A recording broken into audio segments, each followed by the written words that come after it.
Okay, Claudia, you can see my presentation, right? Yep, all good, and I can hear you nice and clearly as well. Okay, hopefully we won't have any audio breaks today.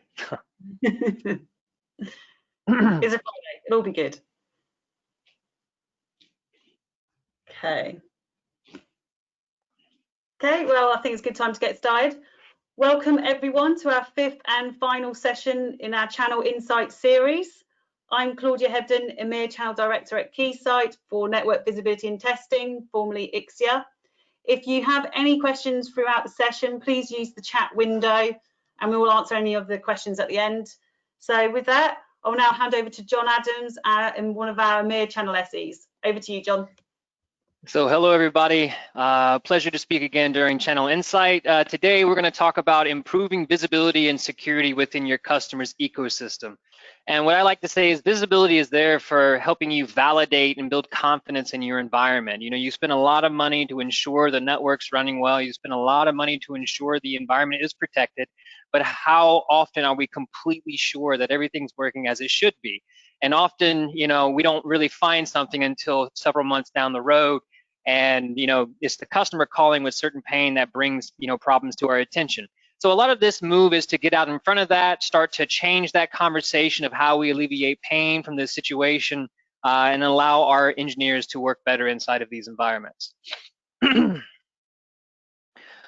So the agenda today is going to talk a little bit about visibility concepts, why it's important. We're going to go then into network analytics and machine learning concepts. When I talk about machine learning concepts, I'm just going to give a very, very generalization on how we're going into deep packet inspection and why having the complete packet might be important to you.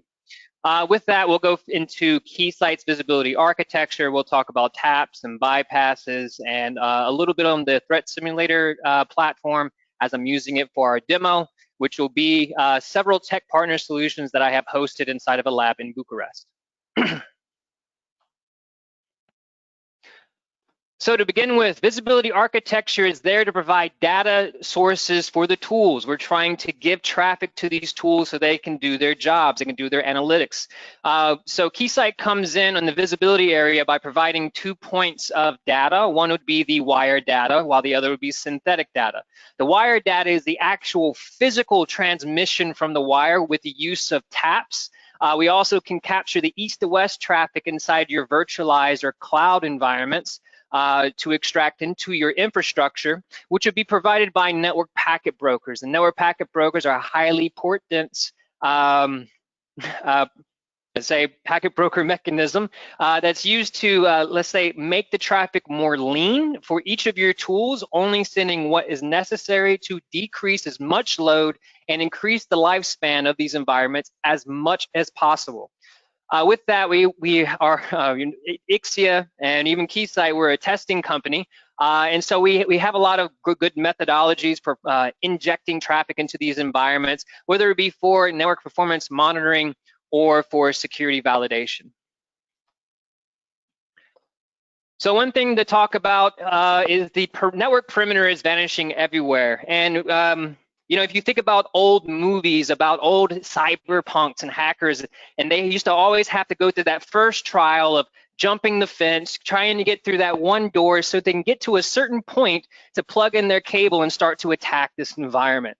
And this has, you know, been a very, very good methodology for keeping your environment safe. Keep everything behind locked doors. There is no access, and I don't need too many applications reaching into my environment to get information or do these types of things. But over the years, all of this has changed. So you will have several data centers and branch offices that are communicating to each other with just applications, not even the users inside that environment. But then going into the users, now we have a far, let's say, a very much large increase in VPN activity, in, you know, work from home environments. You have more outsourced companies and contractors coming in. You might contract another company to hold a data center just to hold your applications, where you're still going to need a tunnel to these certain locations. And what the biggest thing I want to point out here is where we used to have a very, very locked door, there is not a locked door anymore. There's several holes, and even more so, now that we have more applications of various types communicating in and out, even communicating with encrypted traffic, you know, with HTTPS, we're going to find there's more areas to attack now and more ways for obscurity from these malicious hackers and these malicious users to get in and start to, let's say, take over your environment. Now, even with that, I'm not going to talk too much about this diagram. It's meant for the OT environment. It's the same type of premise. The biggest thing I wanted you to look at is on the far left side, you're going to see IT and OT. So when we talk about OT, just think about like your water systems, your energy systems, the nuclear power plant, the Porsche manufacturing office. The thing that you're going to see here is that those two lines meet now between level 3 and 4. The same situation we just spoke about as far as the normal enterprise situation goes is now opening in these most sensitive areas. So now we have more attack surface for malicious users to try and find ways to get into your environment. And even with this big push into, you know, intelligent IoT and having a lot of these sensors that are connected to applications, if they find a way to communicate across that path, they're going to find a way in. And so, you know, there's always going to be these malicious users out there trying to find that hole. And, you know, by allowing ourselves a little freedom of automation and, you know, accessibility and flexibility, we're kind of starting to create little pits for ourselves on how these malicious users can get in.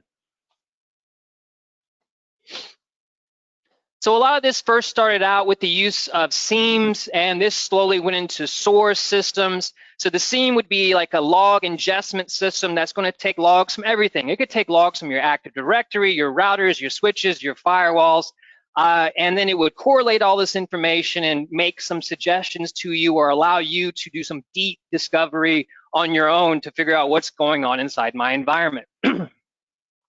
But some of these logs will not have all the information you might be looking for in the terms of security. It might start to create a little bit of that trail, but it was at least a good start for us, you know, years ago. And I would say now most of these SIEM solutions have grown themselves. They have new plugins and applications that will attach to them, so even they can start to ingest packet data and create a log format that's somewhat realistic to the information that was inside there. So for example, we have integrations with IBM QRadar and Splunk.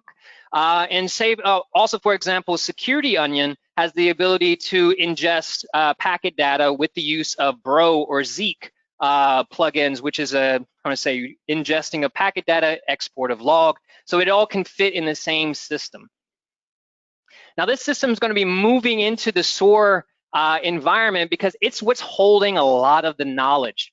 Now, of course, we're going to be trying to get more information from the packets that come in, because even though the logs will tell us a lot about the, you know, the who and where and what they're trying to do, the actual packet data is going to hold all that information about the signature, the fingerprint of, is this actually a bad attack? Do I need to be worried about it?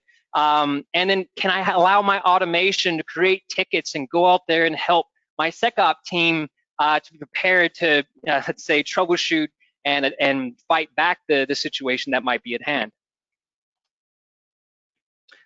But at the end of the day, the packet data is the gold standard. Packets provide details such as where the request originated, the users were involved, the internal resources, and what data was accessed. And 81% of the vendors prefer the packet data for security investigation, and even more, 35% of these go into deep packet inspection.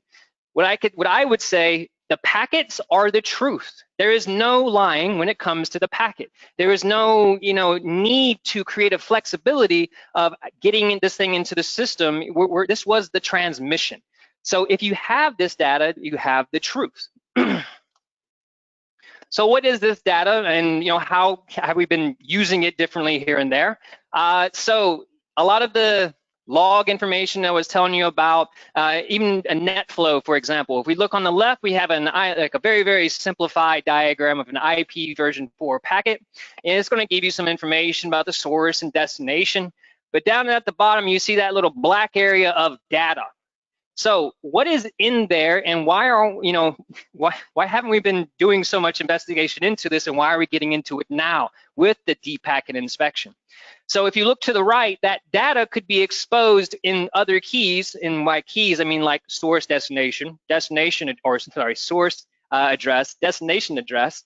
Inside the packet, though, we can find more of the application information, such as you see on the right, HTTP statuses or the request headers and certain information that'll go along with the application. I can find out what type of server sent the message, if it's an Nginx or if it's an Apache web server and things like that. What's most important about all this information is that, yes, the headers will give you the fields in the top right, that in that image you see. I can know who's the originator and where the destination is, and I can start to get these key values that'll line up. But at the end of the day, what I really need to do is get as many keys as possible, meaning I need to extract every single bit of data out of that packet so that I can create a graph, so I can start to make machine learning to create a matching sense on where do I have a security problem? Where am I having a network performance problem? So outside of just these key values that we're talking about now, and as we would want, the more makes it more accurate.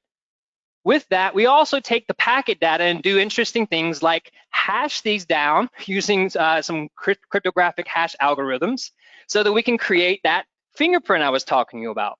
So between the use of knowing as much as I can about that packet as it's passing through my environment, knowing who it was communicating with, trying to find its patterns, and then going and cross-referencing it against the threat intelligence that tells me, is this a bad signature? Could this potentially be a bad transmission or a malicious user? All this information together is the only way you're going to have that confidence that my environment will be secure. So, going further into this, any unrecognized attack is a potential breach. False positives and negatives are equally terrible. Every classification mistake will be a potential breach, and you can only make better decisions with more data. So, we know that, how would I say this? So, let's say the Ixia, for example. Ixia had 15 years of security and test validation, security validation using the platform Breaking Point. The idea is that I wanted to load the device as much as possible because I know that device, after a period of time of load, if I send certain attacks at it at this point in time, certain ones would miss. So we spent almost 2 decades validating equipment to make sure not one single attack will pass by because of a software or a hardware bug based upon the configuration that'd be in the box. Well, now we're building machine learning models which are kind of dictating with the use of threat intelligence to dictate what is correct. If this is wrong, it wasn't acceptable before, how can it be acceptable now? So you want to do everything possible to extract all the information you can from this environment so that your machine learning model and the artificial intelligence that will be working with your SOAR will be accurate. Because if it's wrong, who's responsible? At the end of the day, you will be. So from there, we're going to visibility architecture. Very, very lean observation into this. So everything begins with access. We're going to use taps to either physically extract the traffic from the wire or use a virtual tap to take the traffic from the virtual switch and extract it to the wire. From there, we're going to bring it up to the network packet broker. The network packet broker is going to be able to manage which traffic needs to go to which destination in the leanest form, and maybe even help that device out in certain ways. If I'm doing a network performance monitoring play, let's say over SIP, I'm only generally interested over SIP headers. I don't need the rest of the packet. Let's knock out another 32 bytes of data for every packet and increase the potential load we can have on that device. With that, onto the security side. One of the, let's say an idea to keep in mind is with like a zero trust model, I should probably implement a certain amount of data masking to make sure my customer sensitive data, such as credit cards and bank account information or whatever is sensitive inside that environment, can never be seen even by my own engineers. This is the only way that you can ensure insider threat will not potentially put you into a bad situation. So mask all of it before it goes to the device, because it's going to be stored there for a period of time, and never allow an upset employee to grab 10,000 credit card numbers and hold the company hostage.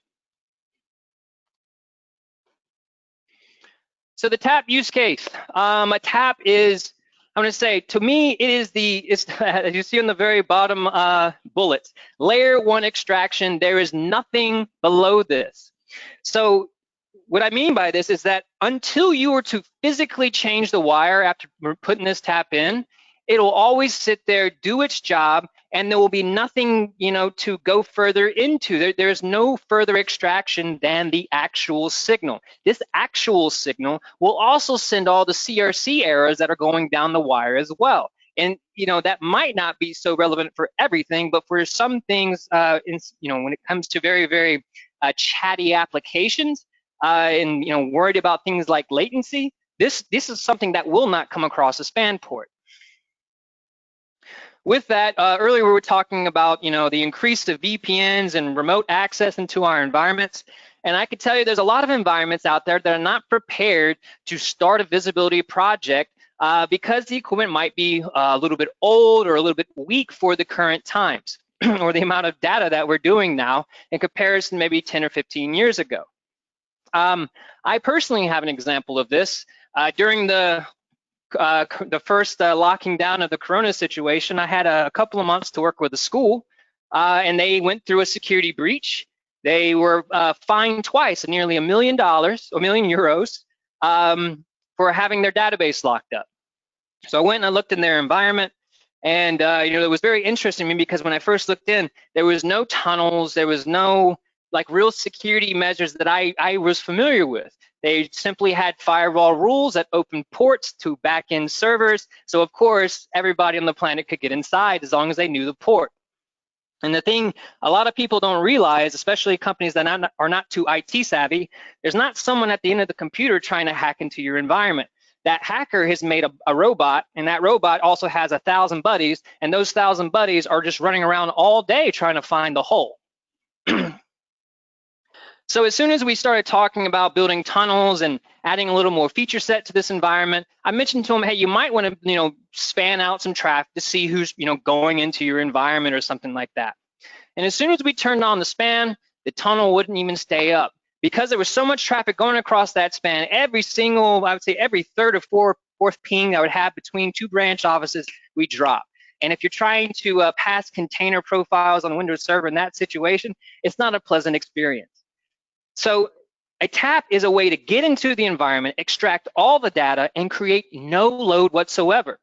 Now that might also be very important for your OT environments because they're old. They've been sitting there for a long time working on very little bandwidth, and they've been engineered just to do their specific jobs. If you just go in and try to start telling these boxes what to do and not a normal say activity for them, you might potentially start crashing your environment. And again, in those OT environments, these are the most sensitive environments. So why not just use let's say a stress-free solution in that sense to extract that data? So after you've gone through extracting that data, we need to take it to a packet broker. A packet broker will come in very, very many flavors, as you see here. We'll generally have something to reach any of the speeds you require, and a lot of, let's say, integration and automation to allow these packet brokers to work together with a very, very intuitive UI, so that you as the engineer don't need to spend so much time educating yourself on how to use these things. So some of the things that you're going to find inside the packet broker, we have our feature sets kind of broken up into stacks. The net stack is our general first layer of features where we can do some aggregation filtering. We have our auto filter compiler. I'll talk a little bit more about that in a moment. And we can do things like regeneration of traffic and load balancing of traffic for session-based activities. Now, whenever we want to move up into the packet stack, we're going to start looking at data manipulation. Okay, well, if I am doing let's say, if I have deployed both a security and a network performance monitoring solution, there's probably a good case that I'm gonna have a lot of duplicate packets coming into my environment, and I need to make sure I can deduplicate that traffic as it goes to my security tool, while the network performance tool still gets everything. With that, you're going to need to have PTP timestamping for your network performance monitoring solution if you want to, let's say, be with the times. As I was stating before, you'll get into packet trimming and data masking. With this, we can also get into GRE tunnel termination and some origination in some areas. So after we've gone through a little bit of this packet manipulation and alteration feature set, we're going to start to move up again and into the actual application data. So packet stack is still kind of only looking at headers and adjusting and looking at things within that area. But when you go in the app stack, we're talking about the application data at this point in time. And this app stack's going to hold our, let's say, Keysight's application threat intelligence platforms threat intel. So this is the same threat intelligence that we use to build our own security tests and further allow us to understand what's coming across the wire as far as like our dynamic application learning and things like that. But with that, you also have application filtering. So once again, let's make life a little bit easier. I don't want to know the IP addresses of all the data centers that Facebook might have. I just know I need to tap out Facebook traffic to see who's communicating or whatever the case may be. So as long as it has, or rather, you can make things a little bit easier for yourself. You can drill down to Microsoft 365 or YouTube, or as I said, Facebook, or even malicious applications. With that, we'll also learn applications as they're coming in, because we're doing a certain amount of deep packet inspection, going into that black data that I was showing you before, and extracting that information. So we say, well, we recognize all these other applications, but there's this one rogue guy we don't really know too much about. It might be a good point for you to make a filter on that rogue application just to see what it's doing inside that environment. Since we're getting into AppStack, we get into NetFlow and IXFlow generation. Now, one of the things I was speaking on with NetFlow. NetFlow is going to be able to create a, let's say, like a log format of a lot of the header information that's going to be inside of the packet. And with that, into IXFlow, we get into IPFix, or I think NetFlow 10. And this is where we can start to add in extra, let's say, fields into our NetFlow based off of our ability to do that application inspection and then put that onto that NetFlow message before it gets sent off. With that, we're going to get into the secure stack and get into SSL decryption. So I might have a web server and I want to decrypt the traffic for analysis before it goes to the web server or out to a let's say an auditing point, a collection point, so that I can understand, is there any malicious activity going on inside my environment? The data masking you're going to see here, and just to quickly explain the difference between the two, as you see in the packet stack and the secure stack. Actually, on the packet stack, the data masking would always start from a specific header. So because we're just kind of looking at headers and offset, and I'm just going to X everything from there. This secure stack data masking will follow a regex pattern, meaning I can specifically label this type of number string or this type of messaging, so that I just find that one point and then X only that. With that, we get into packet capture export. So in combination with doing like application filtering, this could be very useful and quick for troubleshooting potentially odd situations. The filter engine compiler. Often overlooked. I want to say this is probably one of the best things I've seen ever, because when I was originally working for NetOptics, working on the extreme packet brokers, this, what you see on the right, this list here, looks kind of like a firewall access list. This is what you had to build to create the filtering to go from your traffic sources to your tools. Now this filtering, and if you see this, let's say these figures grow in points and dots, is more or less going to represent, you will have a configuration of thousands of filters. So originally in my NetOptics days, when I was a technical support engineer for them, I spent 80% of my time reading through these things just to make sure the logic made sense. And it's not easy. The engineer that even built this list probably took a month to get there just to make sure he got it all right. And then afterwards, there was, confusion and problems. And now the project's been delayed, and a new person came in, and they have to look at this and just just hurt their head for a bit. So the point is that the filter engine is going to remove this entire situation from our engineers. It's going to allow them just to work in a much more just graphical methodology. You could have access to this filter list if you wanted, but it's not the default use case for us. And then thus, you remove a lot of these human errors. You stop the ability for odd mistakes to happen from, let's say, uneducated engineers and new engineers in your environment, because it's a real situation. People come and go.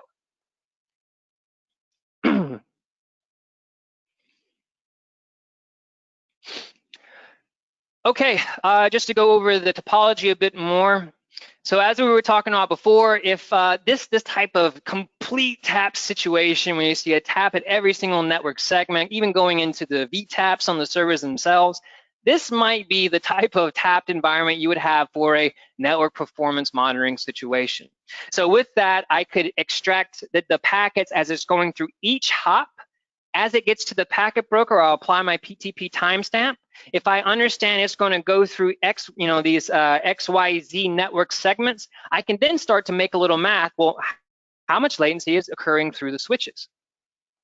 So with all this together, you start to correlate information. How much latency is going from the edge to the point before it even gets to the server? If I can know how much time it is from when the packet made it to the server before it was ingested, and then the response, I can understand how much time it takes my application to respond. If I'm going to focus more on security, I'm more or less going to focus, let's say, on this gateway area of my environment, because the most important things that I need to understand is who's knocking on my door first, so I can understand, well, what kind of potential attacks do I need to be ready to alleviate, or how would I say, if you have certain periods of time where you will have these malicious users trying to get in to your environment to extract data about some new project you're trying to build. The point is that even if you're still blocking that user or that connection coming into your environment, you still want to know about it. So you're going to put a tap at the top of your gateway before it comes in, or your firewall. And then once again, put it at the bottom, because after I know who's coming to the door, I want to know who got through. And I need to validate that the people who got through were the only ones that should have gotten through.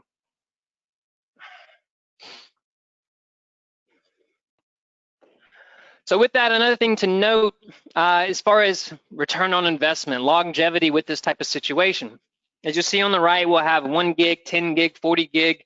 We can go to 100 gig now. The point is that if we can make the traffic as lean as possible, and you bought a 1 gig device 5 years ago, how much longer can we keep it in service? Do we actually, just because you're going through let's say a medium change from 1 gig to 10 gig, do you really need to change out that device because we can reduce the traffic that's needed to go to it? If you can keep it in service as long as it's not end of life. When you're looking at maybe 7 to 10 years for that type of situation, get your full lifespan out of that device as much as possible. Maybe even buy one more 1 gigabit, because even with the extra, let's say, bandwidth that would be on that network, it doesn't mean that bandwidth is being consumed all the time. It would take years, or potentially years, for the amount of traffic to reach into the actual bandwidth that's available. Let's say when you build a new network, you're not going to allow yourself to have only 10% of growth, or 80% or 20% of growth. You want to have a lot of space for you to grow over a long period of time. Okay, I'll keep moving from here. So inside our little tech partner ecosystem, so you're aware, I've been working with a lot of our tech partners to build, like say, little solution demos focused on specific type of feature sets inside their product. So I'm not going to be talking about every feature set of all these different tech partners. I'm just going to talk about maybe one story that I have done with them, or a story that's pretty strong, or what I like to talk about when I'm using these devices. So one of the first ones I was working with was spear phishing with RSA. This is very, very important now because I want to say with this situation of everyone working from home, it's less likely, unless, I'm going to say some people are not going to have the security elements around them to have scanning done on specific emails, and they might be on a split tunnel VPN trying to get into their office. And this is where we're finding a lot of breaches, because now after the email has been opened and the link has been clicked, they'll use that split tunnel, they'll use their normal public internet to go out and talk to that device. That device will communicate back, work through a little bit of command and control, and now as soon as you click on that VPN, whew, it's gone into your company. And this is what we're kind of worried about with this situation now, because everyone used to be in the office, they sat behind a very, very large IPS. And I'm going to say a lot of people don't want to be on the VPN too often because it's slow. It doesn't have the performance we're usually looking for. So the RSA Net Witness will be used for helping you drill down and use things like attack techniques to find specific types of attacks. And then we can do things like extract the email and look at it and say, okay, well, what does this suspicious email look like? And you can now make a document of this, send it out to the rest of your company and say, hey, if you see this, delete it, walk away. Nozomi Networks we work with for doing a lot of OT and IoT security analytics. So inside of the OT environment, like I said, this environment's very, very old. And generally, one of the most susceptible attacks in this virus, or in this environment, is the WannaCry infection. WannaCry infection is making use of a vulnerability of an old Windows SMB protocol. And in these very old environments, and where they're so sensitive, it's not often that they're going to try and go make changes because it's going to break stuff. So what Nozomi is very good at doing is taking in information about how these tens of thousands of sensors and things are all communicating to each other, because a lot of them are now using a lot of, let's say, traditional application style, like HTTP traffic or MQTT traffic to communicate across, and it's becoming very popular and it's going to be exploited in the future. This is just going to happen. So with that, we're going to use Nozomi Networks incident response to drill in. And hey, remember when I was talking about the keys and values that you're going to get from say the net flow and from the packet ingestion over here on the right? This is the information that's used to understand these packets. So you see here, we're getting all the way down into what type of protocols and web servers. So this is an application aware deep packet inspection type of device, and that's how they can bring the good understanding of, wait a minute, why are these devices talking to each other when we know they should only ever be speaking in this way, in this type of role, in this type of protocol. With that, next I'm going to go into the extra hops data exfiltration analysis. So this is another big one, as we were talking about. A lot of times we're trying to breach into the environment so I can get a little command and control, and when I have my little hub, I'll start to look around. What is sensitive? What can I grab? And what can I take from you to potentially hold you ransom or sell to your competitors? So with that, XShop has a really beautiful display for showing this data exfiltration. So we'll just take a quick move through this and just kind of show the points here. Also, once again, we have Trend Micro's deep discovery platform. Once again, this is also another deep packet inspection device that's going to grab everything that it can out of it. And we're going to use that to go into their, let's say, how they observe the detection details and their threat connect, which is actually an extension that goes out to, say, their threat intelligence platform, so you can get more information potentially over this item. So as we go into the demonstration, all of this traffic is going to be generated from the threat simulator, which is a breach and attack simulation tool. If you haven't heard about this, this is a device that's going to simulate real attacks in a continuous manner, meaning it's automated and it's on a schedule, and it's going to check potentially every hour to see if your environment is susceptible to attack. And just so you're aware, the way this breach and attack simulation products kind of sit, they're more over to the right of completeness. These are very, very realistic attacks, and this is very important, especially when we're talking about creating, let's say, doing the real bells and whistles and lights on these applications, especially with like Nozomi networks, because just using packets to test the environment is not always going to get the reaction that you want.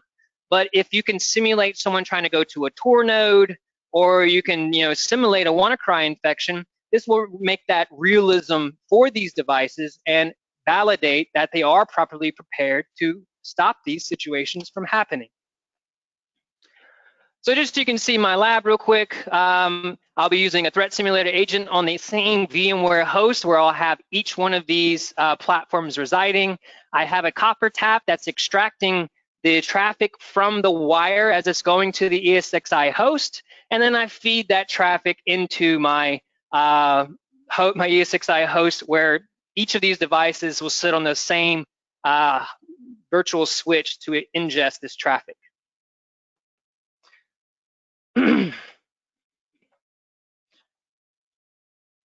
So to go through the entire demo real quick, I'll start at the packet broker just to kind of go over that easy to understand graphical user interface real quickly.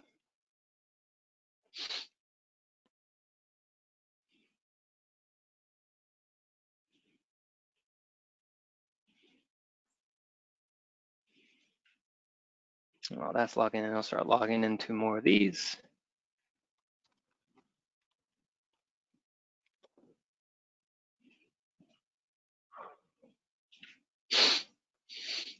Wake up.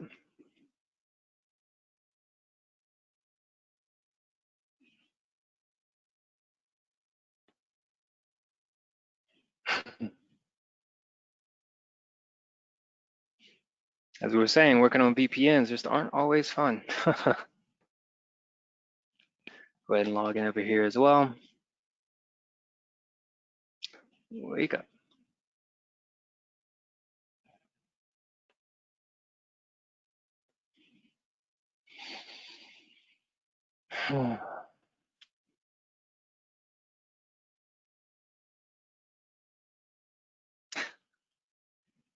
Oh man.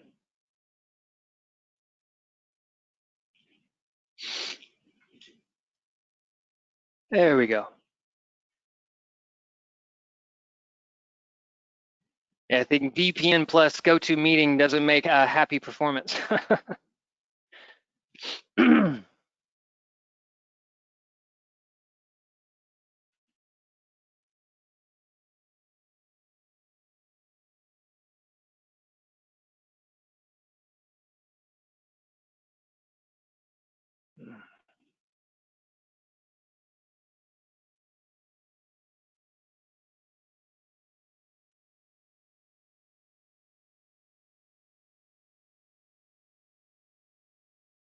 Here we go.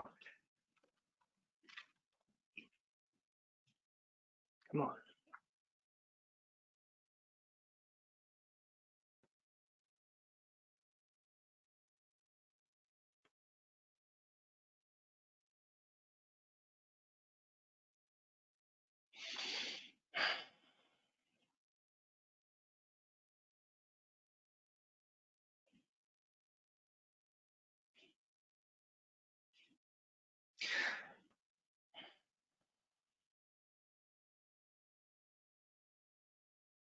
You're getting there, John. It's trying. Always funny with the demo. Always funny.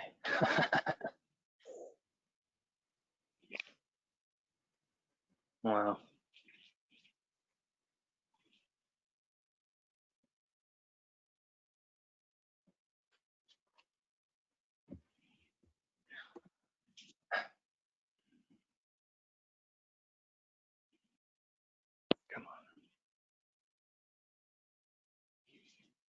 Okay, let's just go ahead and start with my trend micro as it's reacting a bit quicker.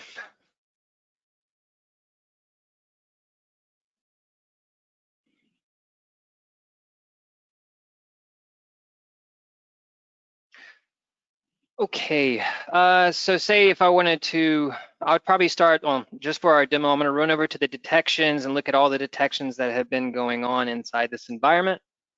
So as I was saying, about a day or two ago, I started Threat Simulator up to start sending a bunch of variations of attacks, simulating, let's say, Tor network access, as you see here, possible Tor node access. I can jump in here on the details.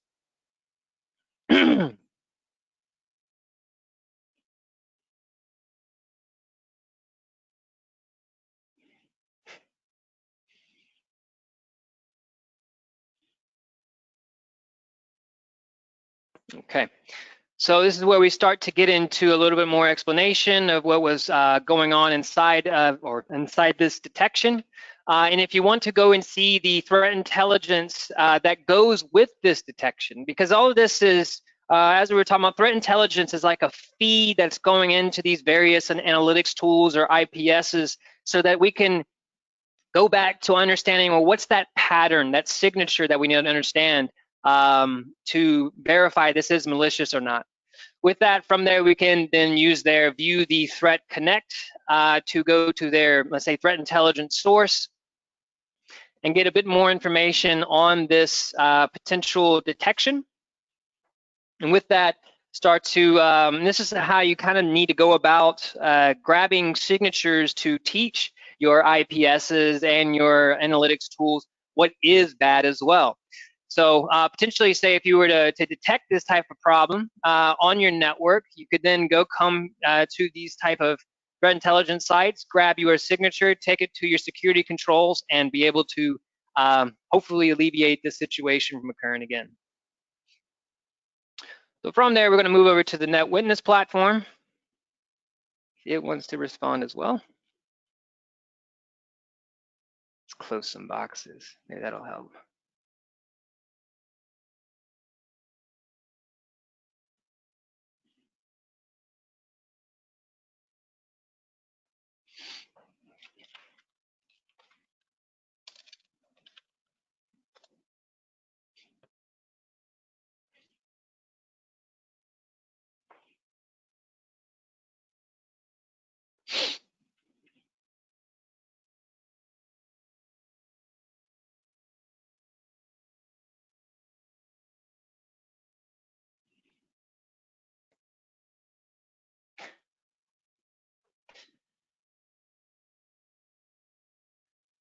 This reminds me of like Windows 95.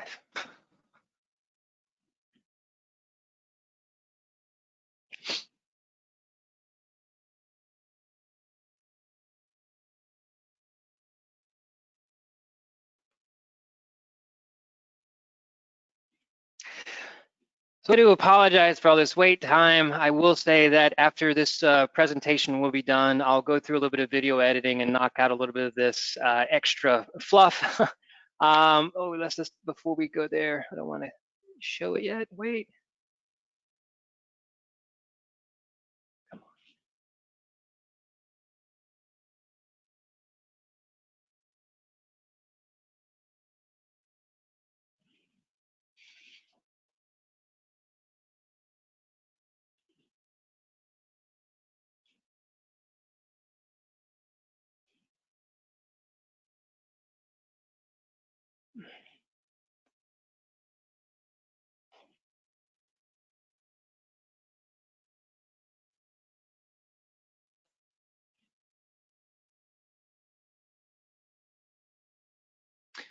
So the NetWitness platform works, let's say, in an operation of several VMs. So the one that I'm looking right now is the concentrator, so the one that's going to be collecting and ingesting all this information for inspection.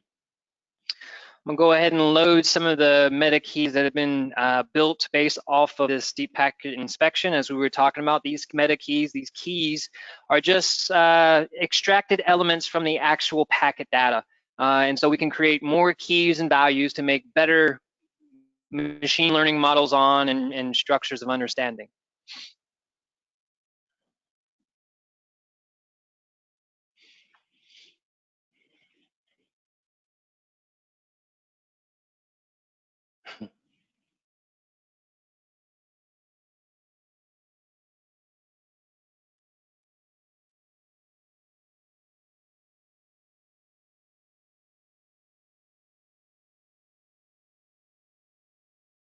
Okay.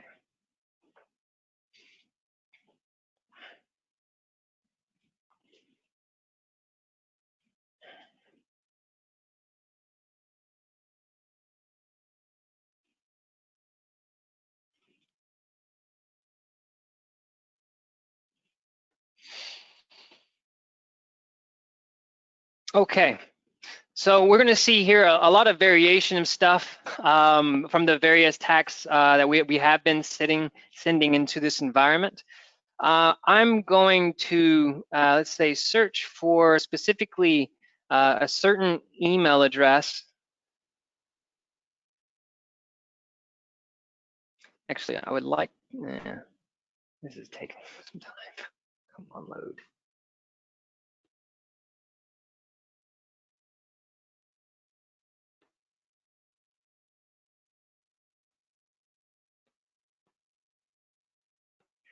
There we go. Up a little bit. Unhappy web UIs. So this email address you see here, this fred@threatsimilarity.keysight.com. I'm just going to go ahead and jump here for the sake of time and not doing too much threat hunting. I know that this is being generated by our threat simulator platform, but I want to show what you're going to be able to see from this investigation and extract from this type of analysis on the long term. So I'm using here the Hanseater COVID-19 mail spam. This was added to our threat simulator in the last couple of months.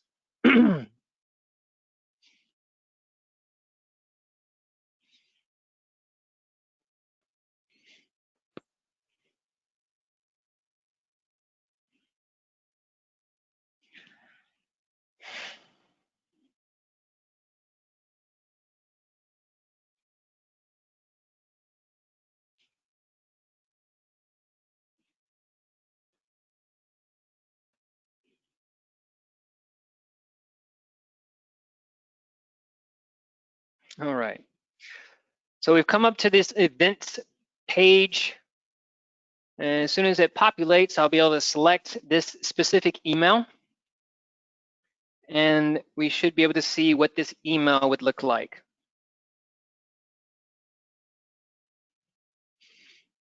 So here we have the details. And up here at the top, I can start to, do a little more inspection. Maybe if it had a file attachment, I could extract the file to go into further analysis. But so as we were saying here, we have this COVID, from COVID OMG to Fred at Threat Simulator. And this is how the actual email would look if you were to open it as well. Okay, now moving over to the Nozomi.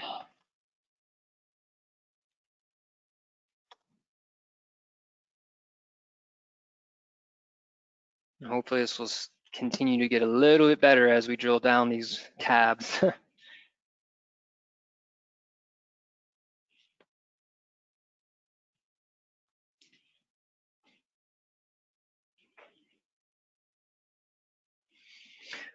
Now, as Nozomi, as I was saying before, is mostly interested in OT traffic, but it does have the capabilities of observing both IT and OT traffic, and thus it can also start to find, let's say, suspicious behaviors and alerts related to the IT environment as well.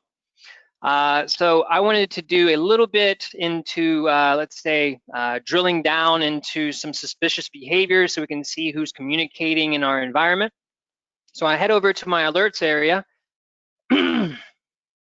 We see a lot of new nodes, a couple of different people trying to communicate with the internet. Let's see this actually will bring up the risk and see what some of our most risky. Well, here's a good one. So we see suspicious activity was sent, and there was an Nmap OS probing being done.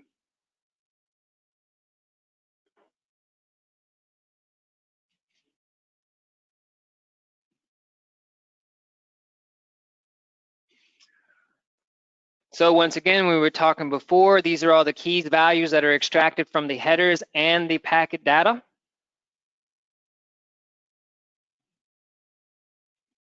And what is very nice with this device, many of these analysis tools, as you see, this this display is going to slowly open up and expose all the variation, or how do I say, who's been all involved in this communication activity of these suspicious packets and this Nmap scanning.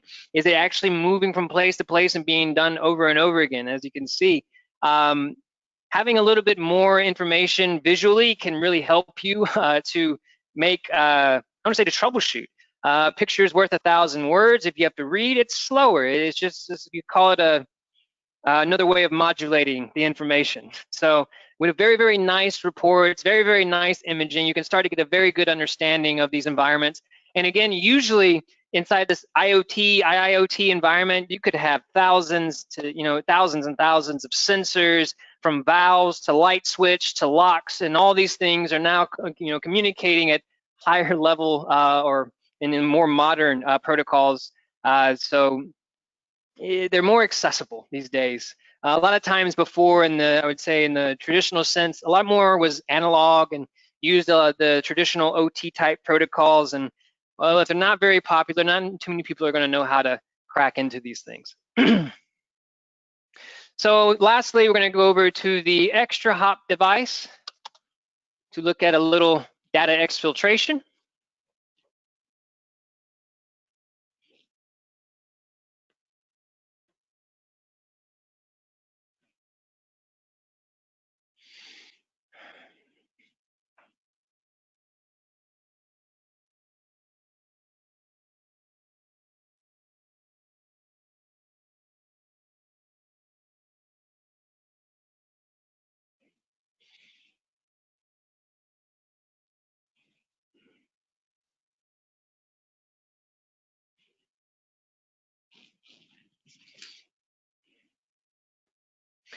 So extra hop is also going to be another device that's built upon very, very heavy deep packet inspection. It's mostly focused on the network communication and how it's communicating to expose that unusualness in suspicious behavior.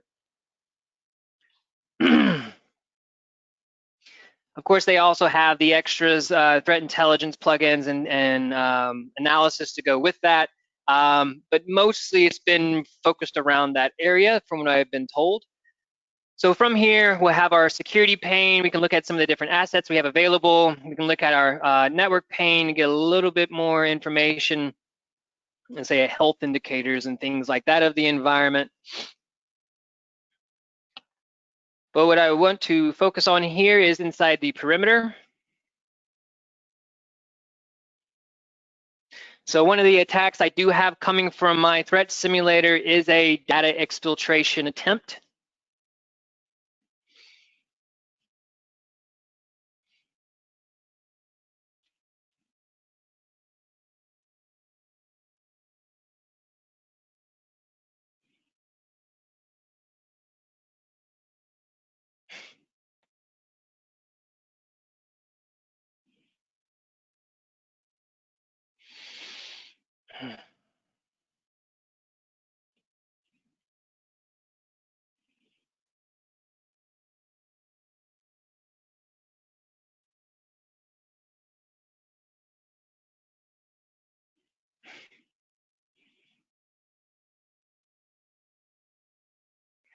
Come on, internet.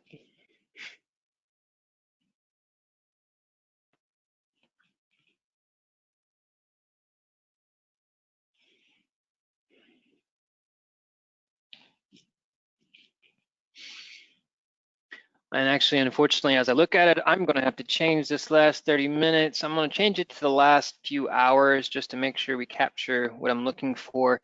The threat simulator automation that I have set up right now is set to every hour. So potentially, depending on when the automation started, I'm not sure if we'll see that exfiltration. So let's try to load this one more time in a 6-hour sense. Okay, here we go. So from here, I can say these little disks kind of represent specific hosts and who they're communicating to, and largely. So as I see here, I have my internal test ATI Exia.com, which is acting as like the malicious server that's waiting for the data to be exfiltrated to.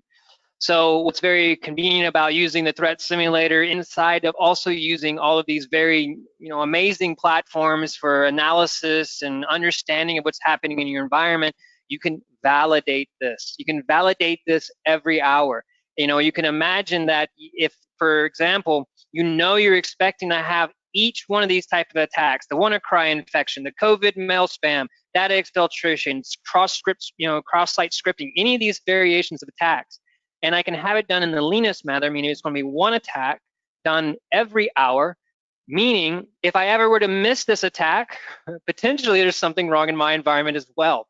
This is validation. This is confidence. Is your security posture correct? Is it ready to take that attack, whether it be because of load during a certain period of time of the day, or just because the threat intelligence was wrong? I mean, that's something else you have to take in mind too, is that threat intelligence itself is a feed that's always changing. We've already seen with the threat simulator that some of your devices will be successful at blocking things and then maybe not for a couple of days. This isn't something that the companies are going to report to you either. So you need to have something to help you validate your environment and validate your security posture. Use these tools to help validate the network is communicating how it's supposed to. You don't have rogue applications or rogue devices running around and doing things. And at the end of the day, you have your validation, you have your confidence, and you can just continue with the job, continue with your business, and that's what's most important. Do apologize for the bit of latency inside this demo. Please send any questions you have. But I think that's it for me, Claudia. Thank you. Thanks, John. And the risk of doing live demos, right? Yeah. Yep. So apologies, it didn't run as smoothly as we would like, guys, but we will edit the recording. And obviously, if you have any questions or want to deep dive into any of those further, we're more than happy to set up a separate session. And we run out of time for questions, but any questions you have sent, we will feed back to you directly. So thanks again for attending this session and any of the other sessions in the series. One thing that's on the slide right now, if you or your customers are interested, we have upcoming Keysight World. So it's a 3-day virtual event. Our track is on September the 24th. So it's a few hours, it's a virtual event, but you get to have live Q&As with the experts. So the link to register is at the bottom of the screen. If you want like more details on Keysight World, please contact myself or the channel team, and we'll be more than happy to send you the info and obviously get you registered. So thanks again, everyone, for attending, and have a good weekend. And thanks, John. Cheers, everybody. Bye.